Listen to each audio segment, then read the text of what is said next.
America అధ్యక్షుడు Donald Trump H1B visa సంస్కరణలపై స్వరం మార్చారు. అమెరికా శ్రామిక శక్తిలో కీలక స్థానాలను భర్తీ చేయడానికి ప్రత్యేక నిపుణులైన విదేశీ ఉద్యోగులను నియమించుకోవడం అవసరమేనన్నారు.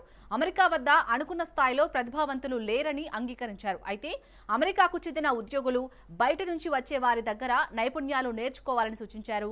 సరైన శిక్షణ లేకుండా తయారీ, రక్షణ రంగాల్లోని ముఖ్యమైన స్థానాల్లో నిరుద్యోగ అమెరికన్లను నియమించుకోలేమన్నారు. ఇటీవల ఓ న్యూస్ ఛానల్ కి ఇచ్చిన ఇంటర్వ్యూలో అమెరికా అధ్యక్షుడు మాట్లాడుతూ ఈ వ్యాఖ్యలు చేశారు.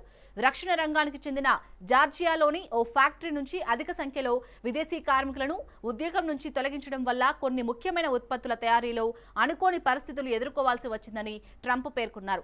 అమెరికన్ కార్మికుల వేతనాలను పెంచడానికి తాను మద్దతిస్తున్నప్పటికీ దేశంలో పారిశ్రామిక, సాంకేతిక రంగాలను మరింత ముందుకు తీసుకెళ్లాలంటే విదేశీ ప్రతిభను ఉపయోగించుకోవాల్సి ఉంటుందని పేర్కొన్నారు. సౌత్ కొరియా నుంచి వచ్చిన కార్మికులు బ్యాటరీలను తయారు చేయడంలో చాలా ప్రతిభ కలిగి ఉంటారన్నారు. అటువంటి పరిశ్రమలకు ప్రత్యేక నైపుణ్యం అవసరమని, శిక్షణ లేని దీర్ఘకాలిక నిరుద్యోగ కార్మికులతో ఆ స్థానాలను భర్తీ చేయలేమని స్పష్టం చేశారు.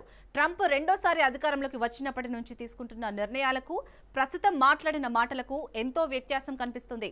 H1B వీసాలపై ట్రంప్ తీసుకుంటున్న కఠిన నిర్ణయాలతో దేశంలో ఆయనపై పెరుగుతున్న వ్యతిరేకత, చట్ట సభ్యుల నుంచి వస్తున్న డిమాండ్ల నేపథ్యంలో తాజాగా చేసిన ఈ వ్యాఖ్యలు అధ్యక్షుడి వైఖరిలో కొంత మార్పును సూచిస్తున్నాయి.